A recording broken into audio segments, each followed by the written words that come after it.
요즘 가장 뜨거운 사안을 나름 객관적인 시각으로 오늘 다뤄보려고 하는데 부질없는 일이겠죠. 기계적인 중립만큼 무책임한 일도 없으니까요. 검찰과 야당이 합작한 고발 사조 의혹건으로 시작해 보겠습니다.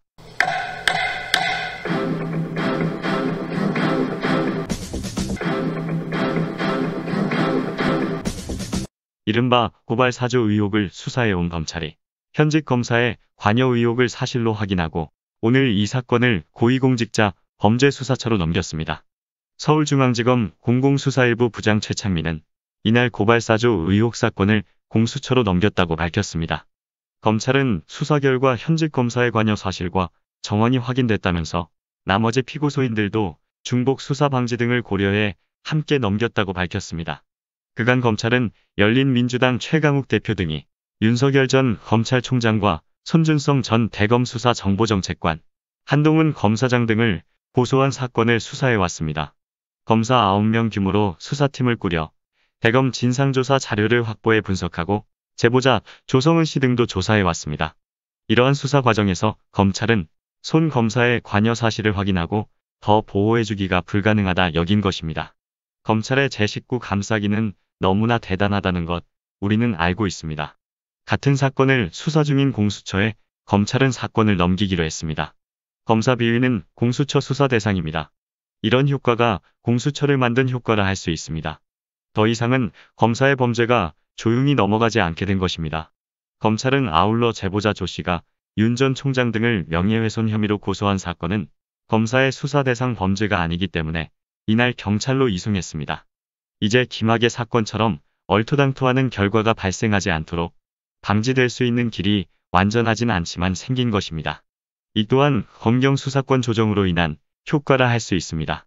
다음은 너무 뜨거워 용광로 같은 곽상도 아들 50억과 여야 반응과 대장동 관련 이런저런 이야기를 해보겠습니다. 이상하게 저는 분명히 문재인 대통령을 지지하는 사람이고 제 채널은 수구보수 안보 논리와는 반대되는 입장인데 야당과 보수를 지지하시는 분들도 제법 시청해 주시고 있습니다. 보수라 자처하시는 많은 분들은 자주국방 자주외교에 바른 생각을 하신다 저는 그렇게 생각합니다. 시청자 여러분의 귀가 활짝 열리게 해드리고 싶지만 능력 바뀐 것 같고 열심히는 하겠습니다. 그런데 정말 사실 중심으로 냉철한 분석과 시청자 여러분이 쉽게 이해되는 얘기들을 해드리고 싶습니다. 화제의 인물이죠. 아들 퇴직금 논란으로 뉴스의 중심에 섰습니다. 곽상도 의원은 지금 탈당을 했지만 지난주까지는 국민의힘 국회의원이었고 박근혜 정부 때는 민정수석을 역임한 사람입니다.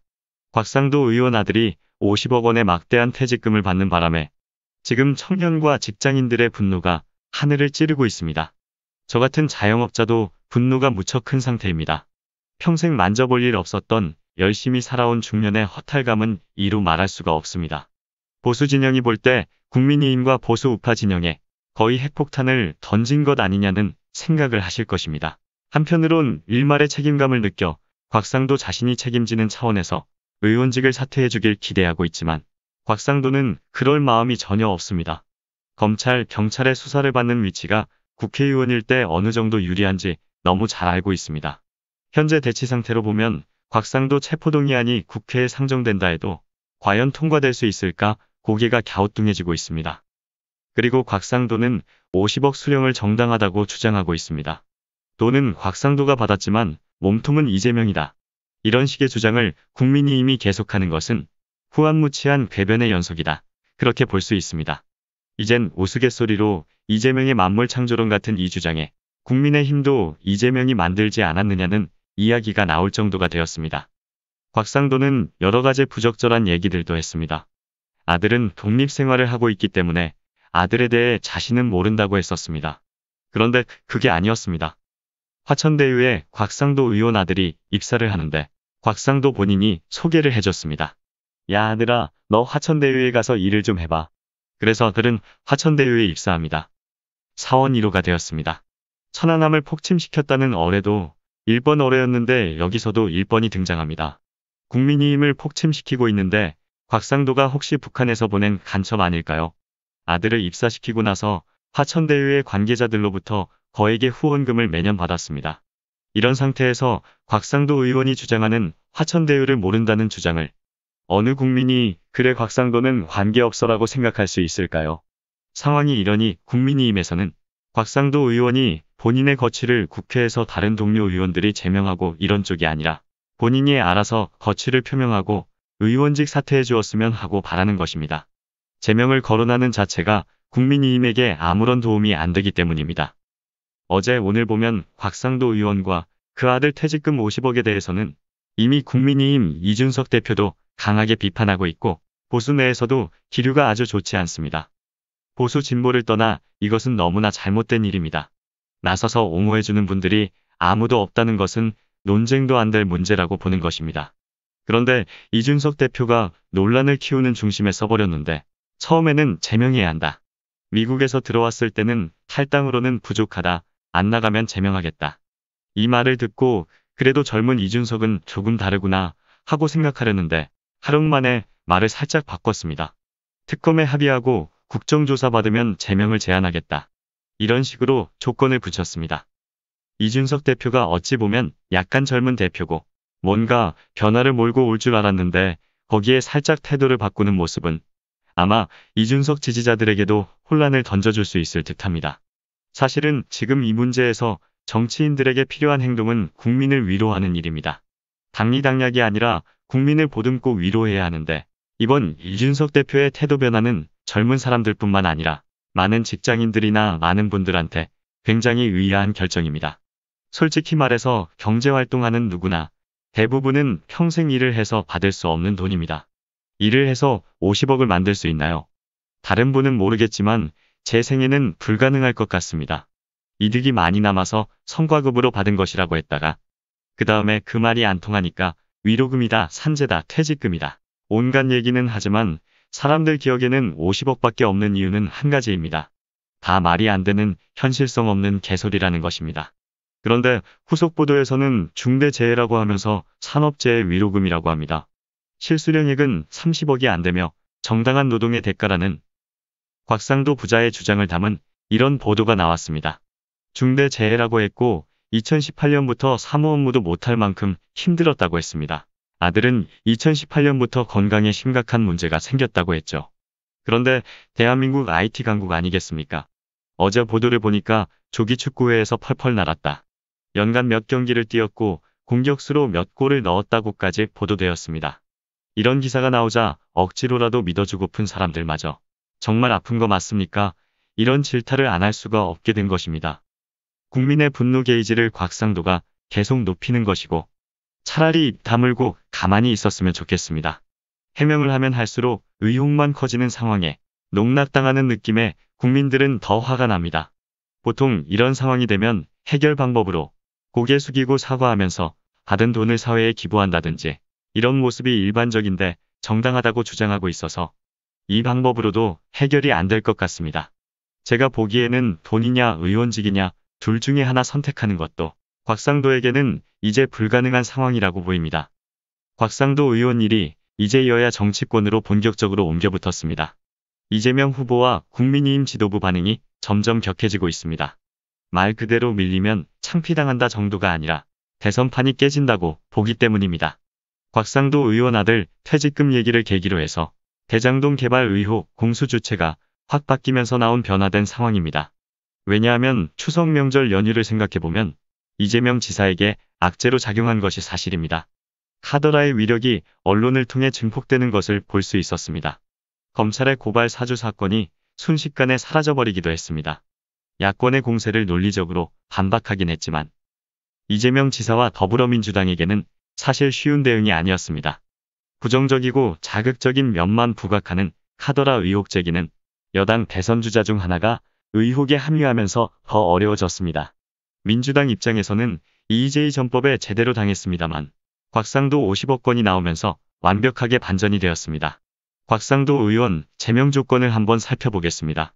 제명하려면 재적 의원 3분의 2가 필요합니다. 198명이 찬성해야 하는데 민주당 의석만 갖고는 안 됩니다.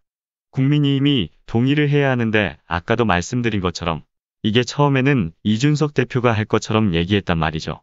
그런데 이제 조건을 걸어놨습니다. 특검에 찬성하고 국정조사를 해야 동의해주겠다. 이걸 안 하면 국민의힘에서는 찬성 안 하겠다는 것입니다. 그리고 당연히 곽상도 의원이 자진해서 사퇴할 리가 없고 이미 사퇴 가능성을 부인했습니다. 국회의원 제명은 고사하고 체포동의안이 통과될지도 미지수가 되었습니다. 민주당은 곽상도 제명에 찬성 관점입니다만 지금 국민의힘은 살짝 발을 빼고 있습니다. 그런데 곽상도의 이유 50억이 계속 국민의힘 발목을 잡을 텐데 국민의힘이 모종의 수를 내지 않는다면 그것이 더 이상하겠습니다. 국민들의 뇌리에 워낙 크게 자리 잡은 일이어서 이대로 끌려만 가다가는 대선 자체를 망칠 수도 있기 때문입니다. 그래도 곽상도 50억 건은 국민의힘이 유불리를 따지지 말고 제명에 적극 동참해야 한다고 건의하고 싶습니다. 그것이 국민의 상실감을 위로하는 일이기 때문입니다. 곽상도 의원은 앞으로 정치하기가 어려울까요? 지역구가 대구인데 그럴 일이 없습니다. 대구 시민이 뽑아주느냐가 아니라 공천을 받느냐 못 받느냐가 더 영향을 미칩니다. 국민의힘에서 하는 공천 결정이 대구 시민의 결정을 거의 대신한다 보면 될 것입니다. 상식이나 일반 정서로 판단하면 불가능해야 하지만 2명의 전직 대통령을 잡아넣은 윤석열이 국민의힘이 러브콜을 보낸 다음부터 야권 지지율 1위를 계속 달려온 것만 보아도 쉽게 알 수 있습니다. 대장동 개발 의혹은 결국 특검 공방으로 전선이 집중되는 것 같습니다. 곽상도 50억을 희석시키려는 국민의힘 노력이 대단합니다. 뭔가 구리니까 피하는 것 아니냐는 국민의힘 전략은 조금도 약하지 않습니다.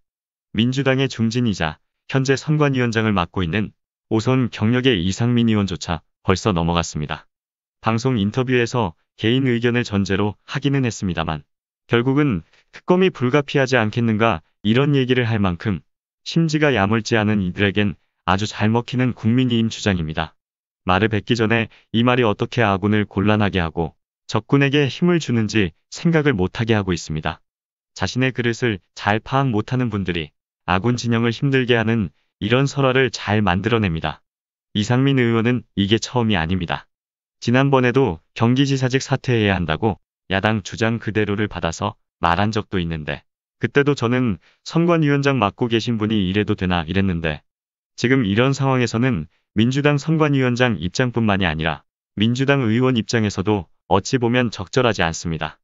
여당이든 야당이든 당 내부에서 일어나는 이견은 당을 해치지 않는 정도의 의견에 그쳐야 하는데 선관위원장 직책을 가진 사람이 그런 자세를 취하니까 지금 불리하다 여기는 이낙연 캠프 측에서도 합수본 국정조사 증인 출석 이런 얘기를 하게 됩니다.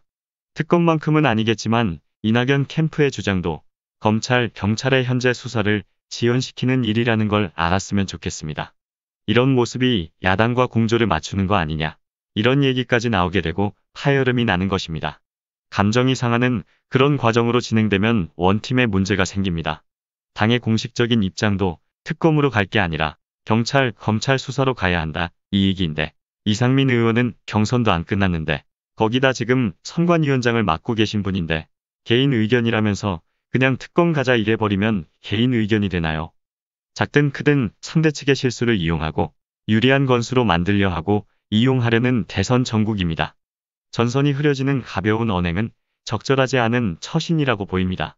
이상민 의원 위치가 선거관리위원장입니다.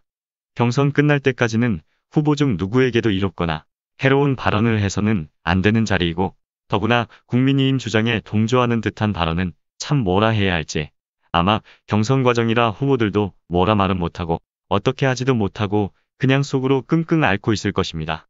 곽상도 50억은 단순한 50억이 아닙니다. SLBM과 같은 위력을 지녔습니다. 국민의힘이라는 잠수함에서 발사했는데 궤도를 이탈해 국민의힘에 돌아와 터졌습니다. 이런 큰 폭탄이 떨어졌으니까 국민의힘은 당연히 피난 가야 합니다. 피난 갈 명분이 필요하고 마땅한 갈 곳이 있어야 합니다. 대선 이후까지 시간을 벌어주고 정치적으로 카더라를 마구 생산할 수 있는 그러면서 불리한 정황엔 수사 중이니 지켜보자 할 수도 있는 그곳. 대중적 지지를 받는 야권에 불리하지 않았던 BBK 특검 때를 기억해낸 것입니다.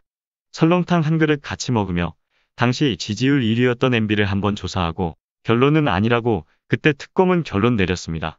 그러니까 특검으로 다 도망가자고 하는 것입니다. 그런데 예상 밖으로 검찰 수사 속도가 가파르니 야당은 더 심리적으로 쫓길 것입니다. 쫓기면 더 격렬해지고 뭐든 하나 걸려라 하는 희망으로 아무거나 던지게 될 것입니다. 검찰이 본격적으로 이제 수사를 시작했습니다. 검찰 수사가 정부 여당에 유리할까요? 아니면 야당에 불리할까요? 전혀 그렇지 않다는 것이 저의 생각입니다. 야당에 불리하지도 여당에 유리하지도 않습니다. 정부와 검찰이 대립각을 세우고 있는 것은 누구나 아는 사실입니다. 야당과 합이 더 잘 맞는 곳이 검찰임을 누구나 알고 있습니다. 특검 합의하고 특검 지명하고 수사팀 꾸리는 것만 해도 올해 안에 가능할까 의구심이 듭니다.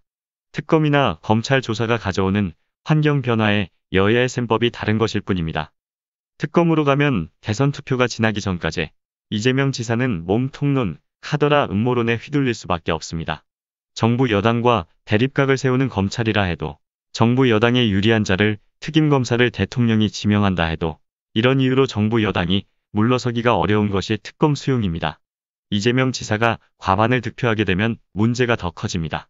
여당은 경선이 끝나지만 야당은 계속 경선을 치릅니다. 토론을 빙자한 무분별한 공세를 생방송을 통해 할 수 있습니다. 후보가 될 가능성이 없는 후보는 주목을 받기 위해 더 거칠게 반응할 것입니다. 야당은 이런 환경을 원하는 것입니다. 검찰, 경찰이 수사를 하고 있습니다. 그리고 검찰이 출국 금지도 하고 압수수색도 다 했습니다. 그리고 중요한 사실 한 가지가 있습니다. 지금 이 사건이 검경수사권이 조정되고 나서 검찰이 어찌 보면 처음 수사하는 거라 할 수 있습니다. 지금 검찰이 어떤 상황일까요? 이번 수사를 제대로 못하면 수사권을 다 뺏겨야 하는 상황에 처하게 됩니다. 검찰 임의로 판단하고 사건을 만들다가는 지금 그나마 유지하고 있는 수사권 박탈은 물론 영장 청구권과 기소권 독점까지 위협받을 수 있습니다. 그래서 지금 검찰은 이 사건에 아마도 목숨을 걸 것입니다. 여당, 야당 유불리를 계산하지 않은 첫 번째 사건일 수도 있습니다. 검찰은 검경 수사권 조정으로 검찰이 할 수 있는 수사 범위가 제한되어 있습니다. 주어진 범위 내에서라도 능력을 인정받아 본인들의 수사권을 최대한 지켜내려고 할 것입니다. 공무원에게 밥그릇은 힘을 결정하는 것이어서 매우 중요합니다. 저는 검찰 수사가 신속하게 되고 있기 때문에 검찰 수사 결과를 지켜보았으면 좋겠습니다. 지켜보니 지지부진하고 너무 부족하다. 안 되겠다 이러면 그때 가서 특검을 거론해도 된다 생각합니다. 검찰 수사에 조금 들어가 보면 검찰 수사 진행이 어떤가가 중요한데 특검 필요성이 있느냐 없느냐는 제가 보기에 며칠 안에 판가름 날 것 같습니다. 검찰에게도 시간이 많지 않은 것입니다. 검찰 수사가 뭔가 밝혀내면 국민적 신뢰가 검찰로 쏠릴 수 있지만 이거 뭐야 검찰 왜 이러냐 아무것도 못하잖아 이런 평가가 나오면 특검 해야 한다는 쪽으로 민심이 기울 것입니다. 이런 중대한 사건에는 국민 여론이 중요합니다. 대장동 개발 특혜 의혹 사건에 전담 수사팀을 검찰이 대대적으로 꾸렸습니다. 17명 검사가 수사팀에 합류했습니다. 특검 수준으로 꾸려진 수사팀이고 결과를 지켜봐야 할 때라 보입니다. 사실 이 사건은 라임 옵티머스 이런 사건에 비하면 쉬운 사건입니다. 구조는 복잡해 보이고 등장인물도 많고 SPC, AMC 이런 어려운 말도 나오지만 개발 사업이라는 건 땅 사서 매입하는 걸로 시작합니다. PF 일으켜서 그 다음에 개발하고 분양하고 이익 나누면 끝나는 일입니다. 10년, 15년 가는 사업도 있지만 결국은 돈의 흐름만 보면 됩니다. 부동산 팔아서 돈을 벌자는 사업이기 때문입니다. 제일 중요한 것은 돈이 어디서 왔고 어느 곳으로 흘러갔느냐는 것입니다. 지금 은행권과 SK라든지 연예인 이런 데서 왔다고 알려졌습니다. 그 다음에 은행권이나 전주들을 어떻게 끌어당겼느냐. 그 과정에 성남시가 행정권을 이용하면서 특혜를 주었느냐. 민간 컨소시엄이 PF 대출을 어떻게 성사시켰느냐. 그 과정에서 성남시가 행정권을 이용해 부당한 압력을 넣었느냐. 그 압력으로 어떤 자가 이익을 보게 되었고 성남시는 어떤 피해를 보았거나 감수하려고 했느냐는 것입니다. 그 다음에 보아야 할 것은 개발과 분양이 끝난 뒤입니다. 이익이 남았든 손해가 나든 했습니다. 이 사건은 수익이 많이 나서 발생한 사건입니다. 그 많은 이익금이 어디로 갔느냐 그것만 보면 됩니다. 그러니까 돈의 흐름만 보면 되는 것이기 때문에 검찰이 이런 쪽에는 그동안 수사를 많이 해왔습니다. 이재명 지사가 몸통이면 민간 지분 49.99%의 지분으로 확보한 이익금 중에 돈이 돌고 돌아 이재명 지사의 계좌나 차명 계좌에 들어갔을 것이고 그렇게 민간의 수익을 많이 나도록 하기 위해 인허가권을 이용해서 성남시에 금전적 피해를 입힌 정황이나 민간 개발업자 이익이 커지도록 한 정황이 반드시 나올 것입니다. 현재까지 알려진 내용을 살펴보면 민간 이익을 줄이고 성남시 이익을 크게 했다는 이유로 이재명 지사가 그 민간업자에게 소송을 당했고 재판정에서 빨갱이 소리까지 들었다는 것입니다. 이재명 지사에게는 이겨봐야 본전인 싸움입니다. 싸움의 시작도 국민이 이미 걸었고 판도 국민이 이미 키웠습니다.